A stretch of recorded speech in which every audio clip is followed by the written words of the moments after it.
You are watching Grace Television.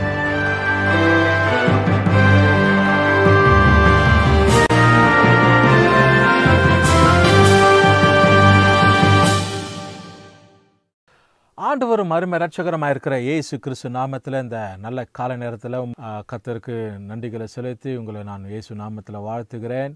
ஆண்டவராகிய தேவன் நமக்கு உதவி செய்கிறவராக இருக்கிறார்.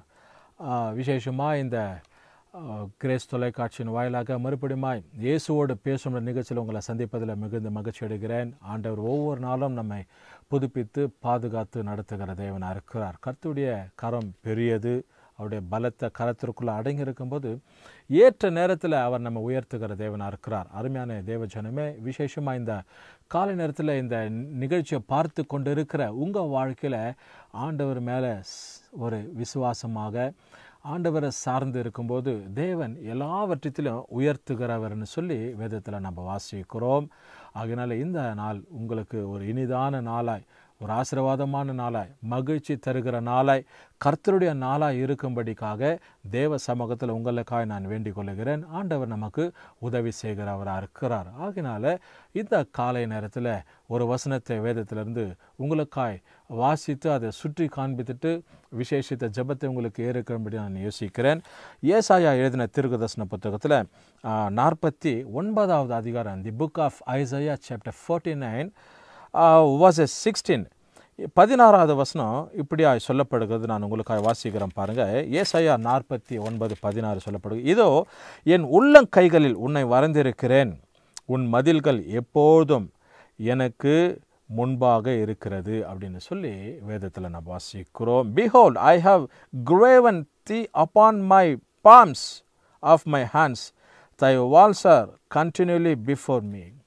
எப்போதும் உங்கள் மதில் எப்போதும் எனக்கு முன்பதாக இருக்குது அப்படின்னு சொல்லி ஆண்டுடைய வசனத்தில் நாம் வாசிக்கிறோம். அருமையான தேவ ஜனமே, ஆண்டவர் நமக்கு பாருங்கள் எப்போவுமே பாதுகாப்பாக இருப்பார். அவர் நமக்கு துணையாக இருக்கிறவர். நம்மில் அவர் எப்போதுமே மகிழ்ந்திருக்கிற தேவனாக இருக்கிறார். அவருடைய பிள்ளைங்களை அவர் கண்டம் போதெல்லாம் ஒரு மகிழ்ச்சி அவருக்கு. ஏன்னா அவங்க பிள்ளைங்க எப்போவும் அவரை துதித்து கொண்டே இருப்பாங்க, அவர் ஆராதித்து கொண்டே இருப்பாங்க, அவருடைய சமூகத்தில் காத்து கொண்டே இருப்பாங்க. அதனால அவருடைய பிள்ளைகளுக்கு அவர் எப்படி இருக்கிறார்னா பாதுகாப்பாக இருக்கிறார், மதிலாக இருக்கிறார் அப்படின்னு சொல்லி வேதத்தில் நம்ம வாசிக்கிறோம். தேவன் நமக்கு மதிலாக இருக்கிறார். வசனம் சொல்ல நம்ம வாசித்தது போல அவர் நம்ம உள்ளங்கைகளில் வரைஞ்சிருக்கிறவராக இருக்கிறார். ஏதாவது ஒரு பொருட்களை எடுத்துக்கோங்க, நீங்கள் உள்ளங்கையில் வைத்து பாருங்கள், அது உங்கள் கைக்கு அடங்கத்தக்கதாக இருக்கும். அந்த அடங்கத்தக்கதான பொருட்களை நீங்கள் கைக்குள்ளே அடக்கி கொள்ளும்போது ரொம்ப அடக்கமாக அதை பிடிக்கிறதுலே ஒரு மகிழ்ச்சி இருக்கும், நமக்கு சந்தோஷம் இருக்கும். அப்படி போல் ஆண்டவர் தம்முடைய பிள்ளைங்களை உள்ளங்கையில் வரைந்திருக்கிறார்னு சொல்லி சொல்லப்பட்டிருக்கிறது. He has engraved, வரைந்திருக்கிறவர். ஆங்கிலத்தில் சொல்லப்படுகிறது engraved, அப்படியே பதித்திருக்கிறது. ஒரு பதிப்பு, ஒரு கல்வெட்டில் ஒரு பேரை எப்படி பதிக்கிறாங்களோ அப்படி நம்மை ஆண்டவர் தம்முடைய உள்ளங்கையில் பதித்திருக்கிறார்னு சொல்லி he has engraved us.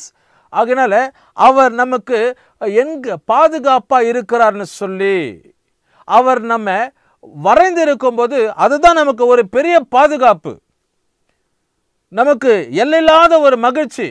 ஏன் அப்படின்னா தேவனே எனக்கு பாதுகாப்பாக இருக்கிறார், அவரே என்னை உள்ளங்கையில் வரைந்திருக்கிறார்னு சொல்லி. மாத்திரமில்லாதபடிக்கு அடுத்த பகுதி சொல்லப்பட, உன்னுடைய மதில்கள் எப்போது எனக்கு முன்பதாக இருக்கிறது. பிரச்சனை என்ன மதில், நெருக்கம் என்ன மதில், போராட்டம் என்ன மதில், அதுக்கப்புறம் வாக்குவாதம், கசப்பு, எத்தனையோ காரியங்களை நம்ம முன்வைத்து கொண்டு இருக்கலாம். இப்படிப்பட்ட மதில்கள் அவருக்கு முன்பதாக இருக்கிறதா. அப்போ அவருக்கு முன்பதாக இருக்கும்போது அந்த மதில்கள் எல்லாவற்றையும் தகர்த்து ஆண்டவரே நமக்கு மதிலாக இருக்கிறார்.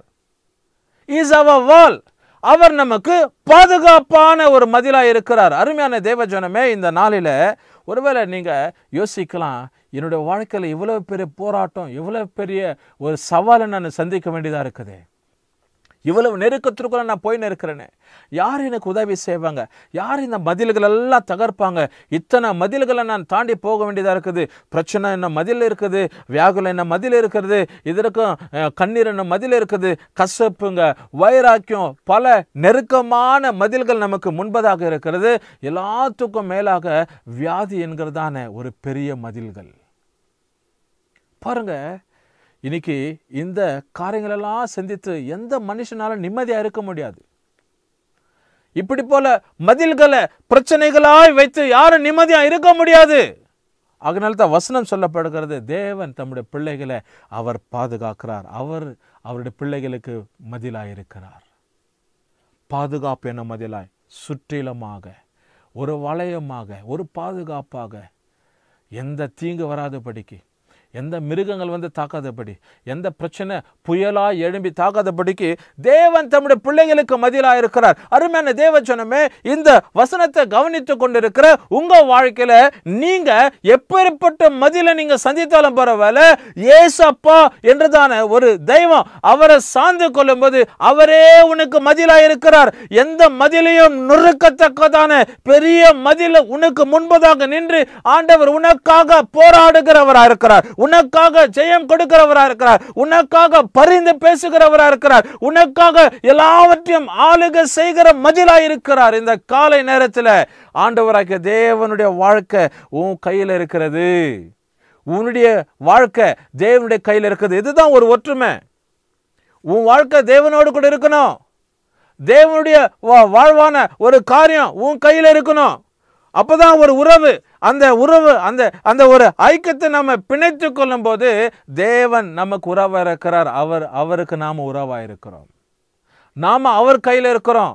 அவர் நம்ம வரைந்து வைத்துக் கொள்ளுகிறார். அவர் நம்முடைய இருதயத்தில் வாழ்கிற தேவனா இருக்கிறார். இது நல்ல ஒரு உறவு. அப்போ தேவ சமூகத்தில் நாம் எப்போதும் காத்திருக்கிறவர்களாக, தேவனை நோக்கி ஜபிக்கிறவர்களாக, தேவ சமூகத்தில் விண்ணப்பங்களை ஏறெடுக்கிறவர்களாக, ஆண்டவர் மேல ஒரு விசுவாசம், ஒரு நாட்டமா இருக்கிறவர்களாக, அப்படியே தேவனோடு கூட நாம் இணைந்து இருக்கிறவர்களாக, ஒரு வேறு ஊன்றி ஆண்டவர் நம்ம சார்ந்திருக்கிறோம். நம்முடைய வாழ்க்கை சூழ்நிலைகளை மாறிடும். அருமையான தேவச்சனமே, தேவ சமூகம் உன்னை பாதுகாக்கட்டும். கர்த்தருடைய இரக்கங்கள் உன்னை நடத்தட்டும். தேவனே உனக்கு மதிலாக இருக்கிறார். அதனால தான் இதோ என் உள்ளங்கைகளில் உன்னை வரைந்திருக்கிறேன். மதில்கள் எப்போதும் என் முன்பாக இருக்கிறது, என் முன்னே இருக்கிறதுன்னு சொல்லி தேவனுக்கு முன்பாக நாம் எப்போதுமே இருக்கிறோம். அவர் எப்போதும் நமக்கு முன்பதாக இருக்கிறார். இதுதான் நல்ல ஒரு உறவு. ஆண்டவரை சார்ந்து இருக்கிறதான ஒரு காரியம். இந்த காலை நேரத்தில் எப்பேற்பட்ட மதிலுக்குள்ள நீ பிரவேசித்தாலும் பரவாயில்ல, எப்பேற்பட்ட மதில் உனக்கு முன்பதாக நின்றிருந்தாலும் பரவாயில்ல, ஏசப்பா எல்லாவற்றையும் தகர்த்து அவர் உனக்கு மதிலாக இருக்கிறார். அதுதான் நல்ல ஒரு பாதுகாப்பு. அதுதான் நல்ல உனக்கு ஒரு பலன். ஒரு ப்ரொடெக்டட் லைஃப்பில் நீ இருக்கலாம். ஒரு நீ எதிர்பார்க்கிற ஒரு வாழ்க்கையில் நீ இருக்கலாம். கர்த்தர் பெரிய ஒரு ஆசீர்வாதமான மகிழ்ச்சியான காரியத்தை உன் வாழ்க்கையில் செயல்படுத்துகிறார். கண்களை மூடி ஆண்டவரை நோக்கி பார்ப்போம். பரிசுத்தரே ஸ்தோத்திரிக்கிறோம். உம்மை நாங்கள் துதிக்கிறோம், உயர்த்தி நாங்கள் வாழ்த்தி ஆசீர்வதிக்கிறோம். உன்னுடைய மதில் எப்போதும் என் முன்பதாக இருக்கிறதுன்னு சொல்லியிருக்கிறீரப்பா. பிரச்சனை, போராட்டம், நெருக்கம், கவலை, கண்ணீர், துன்பம், வியாதி, பசி, பட்டினி, கசப்பு என்றத மதில்கள் ஆண்டவரே இந்த பிள்ளைங்களுக்கு விரோதமாய் ஆண்டவர் நின்றிருந்தால் எல்லாவற்றையும் கர்த்தாவே நீங்கள் தகர்த்து போட்டு ஆண்டவர் எங்களுக்கு பாதுகாப்பு என்ன மதிலாக, எங்களுக்கு ஆசீர்வாதம் என்ன மதிலாக, எங்களுக்கு ஆலோசனை மதிலாக, எங்களை சுற்றி இருக்கிற மதிலாக, எங்களை ஆண்டவரே வழிநடத்துகிற மதிலாக இருக்கிறீர். அதற்காக ஸ்தோத்திரம். தொடர்ந்து ஆசீர்வதிப்பீராக. இந்த ஆண்டவரே நிகழ்வு இந்த காலை நேரத்தினுடைய பிள்ளைகளுக்கு ஒரு பெரிய மாற்றத்தை ஆசீர்வாதத்தை கொண்டு வரட்டும். ஆண்டவர் இயேசு நாமத்தில் ஜெபிக்கிறோம் நல்ல பிதாவே, ஆமென். கர்த்தர் நம்மை ஆசீர்வதிப்பாராக.